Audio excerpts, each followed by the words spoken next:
ଅଷ୍ଟମ ଶ୍ରେଣୀରେ ପଢ଼ୁଥିବା ମୋ ସାଙ୍ଗର ଭାଇକୁ ପଟେଇ ତାର ସେ କଷି ଦାଣ୍ଡରୁ କିପରି ମୁଁ ନିଆଁ ଖାଇଥିଲି ସେ ବିଷୟରେ ମୁଁ ଆଜି ଆପଣମାନଙ୍କୁ ଏ ଭିଡ଼ିଓରେ କହୁଛି।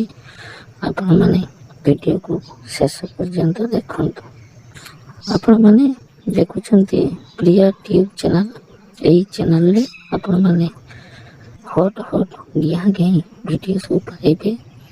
ଯଦି ଚ୍ୟାନେଲକୁ ଆଜି ପର୍ଯ୍ୟନ୍ତ ସବସ୍କ୍ରାଇବ୍ କରିନଥିବେ ତେବେ ଦୟାକରି ଚ୍ୟାନେଲକୁ ସବସ୍କ୍ରାଇବ୍ କରିବେ ଏବଂ ପାଖରେ ଥିବା ବେଲ୍ ଆଇକନ୍କୁ ନିଶ୍ଚିତ ଭାବରେ ଚିପିବେ, ଯାହାଫଳରେ ଆମ ଚ୍ୟାନେଲରେ ଛଡ଼ାଯାଉଥିବା ଭିଡ଼ିଓର ନୋଟିଫିକେସନ୍ ସର୍ବପ୍ରଥମେ ଆପଣଙ୍କ ପାଖକୁ ଯିବ।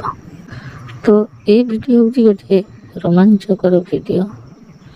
ଅଷ୍ଟମ ଶ୍ରେଣୀରେ ପଢ଼ୁଥିବା ଗୋଟିଏ ପିଲାର କଷି ଦାଣ୍ଡକୁ ମୁଁ କିପରି ଉଠେଇଲି ଏବଂ ସେହି କଷି ଦାଣ୍ଡରୁ ନିର୍ଦ୍ଧୁମ ଭାବରେ ଝିଆଁ ଖାଇଥିଲି ସେହି ବିଷୟରେ ମୁଁ ଆପଣଙ୍କୁ କହୁଛି। ମୋ ସାଙ୍ଗର ନାଁ ହେଉଛି ରୋଜି। ରୋଜିର ଜଣେ ଭାଇ ଅଛି। ସେ ଭାଇ ତାର ଅଷ୍ଟମ ଶ୍ରେଣୀରେ ପାଠ ପଢ଼େ। ତ ରୋଜି ଘରକୁ ମୁଁ ବାରମ୍ବାର ଯିବା ଆସିବା କରେ। ତା ଭାଇ ସହିତ ମଧ୍ୟ ମିଶେ। ତା ଭାଇ ମଧ୍ୟ ମୋତେ ବହୁତ ଭଲ ପାଏ ଏବଂ ମୁଁ ପାଖାପାଖି ମାସରେ 2-4 ଦିନ ମୁଁ ତା ଘରେ ମଧ୍ୟ ରହିଯାଏ। ରାତ୍ରିରେ ଆମେ ସାଥିରେ ଶୋଉ, ଦୁଇ ସାଙ୍ଗ ଏବଂ ତା ଭାଇ, ଆମେ 3 ଜଣ ଗୋଟିଏ ପଲଙ୍କ ଉପରେ ଶୋଉ। ତ ଥରେ କ'ଣ ହେଇଛି, ରାତି ପାଖାପାଖି 9ଟା ହେବ, ମୋ ସାଙ୍ଗର ଦେହ ଖରାପ ହେଲା, ପିରିୟଡ଼ ତାର ହେଇଗଲା। ତେଣୁ ସିଏ ମା ପାଖକୁ ଶୋଇବାକୁ ଚାଲିଗଲା, କିନ୍ତୁ ଆମେ 2 ଜଣ ସେଠାରେ ଶୋଇଲୁ। ସେଦିନ ମୋତେ ବି ଏତେ ଗୁଡ଼େ ଭଲ ଲାଗୁନଥିଲା। ସବୁବେଳେ ମୋ ଖାଲି ସଲ ହେଉଥିଲା। କାହିଁ କେଜାଣି ମୋତେ ଗିଆଁ ଖାଇବାକୁ ପ୍ରବଳ ଆଗ୍ରହ ହେଉଥିଲା। କିନ୍ତୁ କ'ଣ କରିବା, ଶୀତ ଦିନ ଆମେ 2 ଜଣ ଗୋଟିଏ ରେଜେଇ ଘଡ଼ି, ରୋଜିର ଭାଇ ଏବଂ ମୁଁ, ଆମେ 2 ଜଣ ଶୋଇଲୁ। ତ କିଛି ସମୟ ଶୋଇଲା ପରେ ମୋ ମନ ଭିତରକୁ ଗୋଟିଏ ବୁଦ୍ଧି ଆସିଲା। ମୁଁ ଭାବିଲି, ଯଦି ରୋଜିର ଭାଇକୁ ପଟେଇ ଗିଆଁ ଖାଆନ୍ତି ତେବେ ରାତିଟା ସୁନ୍ଦର ହେଇଯାଆନ୍ତା। ଏହି କଥା ଭାବି ମୁଁ କ'ଣ କଲି ନା, ରୋଜିର ଭାଇକୁ କୁଣ୍ଢେଇବାକୁ ଲାଗିଲି। ତା ଉପରେ ଗୋଡ଼ ରଖିଲି, ତାକୁ କଣ୍ଢେଇ ଶୋଇଲି। କିଛି ସମୟ କଣ୍ଢେଇ ସାରିଲା ପରେ ମୁଁ ଦେଖିଲି ତାର ଭାଇ ସମ୍ପୂର୍ଣ୍ଣ ନିଦରେ ଶୋଇଯାଇଛି। ଏହି ମୌକାରେ ମୁଁ କ'ଣ କଲି ନା, ଆସ୍ତେ କିନା ତା ପ୍ୟାଣ୍ଟକୁ ଖୋଲିଦେଲି ଏବଂ ହାତ ବୁଲେଇ ଦେଖିଲି ଏଇ 3ରୁ 4 ଇଞ୍ଚର ବାଣ୍ଡଟି ହେବ। ତେଣୁ ଆସ୍ତେ ଆସ୍ତେ ମୁଁ ସେ ବାଣ୍ଡକୁ ଧରି ହଲେଇଲି। କିଛି ସମୟ ହଲେଇ ସାରିଲା ପରେ ତାର ବାଣ୍ଡ ଛିଡ଼ା ହେଇଗଲା ଏବଂ ଦେଖିଲି ପାଖାପାଖି 5 ଇଞ୍ଚ ଲମ୍ବା ହେବ ଏବଂ ମୋଟା ସେତେ ନହେଲେ ମଧ୍ୟ ଚଳିବ। ତେଣୁ ମୁଁ କ'ଣ କଲି ନା, ପୁନର୍ବାର ରେଜେଇଟିକୁ ସମ୍ପୂର୍ଣ୍ଣ ଭାବରେ ବାହାରକୁ କାଢ଼ିଦେଲି ଏବଂ ଆସ୍ତେ କିନା ତା ବାଣ୍ଡ ଉପରେ ଯାଇ ମୋ ପାଟିକୁ ଲଗେଇଦେଲି। 2 ଥର କି 4 ଥର ଖଣ୍ଡେ ମୁଁ ତା ବାଣ୍ଡକୁ ଚୁଚୁମି ଦେଇଛି। ତାର ନିଦ ଭାଙ୍ଗିଗଲା। ସେ ଉଠିବା ପାଇଁ ଚେଷ୍ଟା କରୁଥିବା ସମୟରେ ମୁଁ କ'ଣ କଲି, ତା ଉପରେ ଯାଇ ଶୋଇଗଲି। ମୁଁ କହିଲି, ଦେଖ, ତୁ ପାଟି କରନି, ମୁଁ ଯାହା କରୁଛି ତୋତେ ବହୁତ ଆରାମ ଲାଗିବ। ସେତେବେଳକୁ ଯେହେତୁ ମୁଁ ତା ବାଣ୍ଡଟିକୁ ଉଠେଇ ଦେଇଥିଲି, ତେଣୁ ସେ ଆଉ ବିରୋଧ କଲା ନାହିଁ। ମୁଁ ଖାଲି ତାକୁ ଏତିକି କହିଲି, ଆଜି ମୁଁ ତୋତେ କେମିତି ଗିଆଁ କରାଯାଏ ତୋତେ ଶିଖେଇଦେବି, କିନ୍ତୁ ତୁ ମୋ ସାଙ୍ଗ ରୋଜି ପାଖରେ କିଛି କହିବୁ ନାହିଁ। ସେ କହିଲା, ମୁଁ ତ କେବେ କାହାରିକୁ ଗେଇଁ ନାହିଁ, ତୁମକୁ କିପରି ଗେଇଁବି? ମୁଁ କହିଲି ତୋତେ କିଛି କରିବା ପାଇଁ ପଡ଼ିବ ନାହିଁ, ତୁ ଖାଲି ଦେଖ ମୁଁ ଯାହା କରିବା କଥା ସେ କଥା କରିବି ଏବଂ ତୋତେ ବି ଶାନ୍ତି ଲାଗିବ ଏବଂ ମୋତେ ବି ଶାନ୍ତି ଲାଗିବ। ତାପରେ ସେ ଆଉ ବିରୋଧ କଲା ନାହିଁ। ସେ କ'ଣ କଲା ନା ନଦକିନା ଶୋଇପଡ଼ିଲା। ମୁଁ ତା ଭାଣ୍ଡକୁ ନିର୍ଘାତ ଭାବରେ ଚୁଚୁମିବାକୁ ଲାଗିଲି।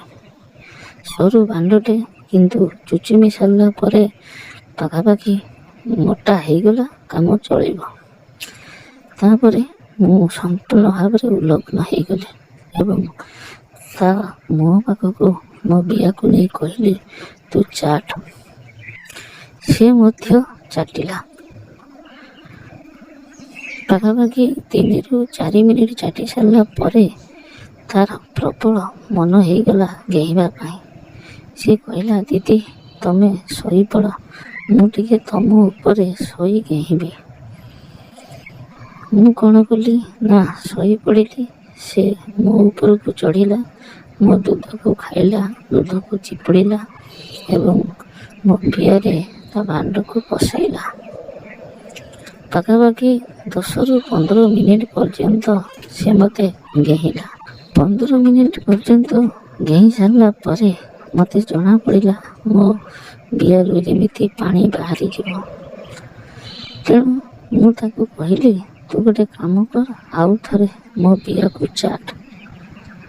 ସେ ମଧ୍ୟ ମୋ ବିଆକୁ ପୁନର୍ବାର ଚାଟିବାକୁ ଲାଗିଲା। ବହୁତ ସମୟ ଧରି ଚାଟିଲା।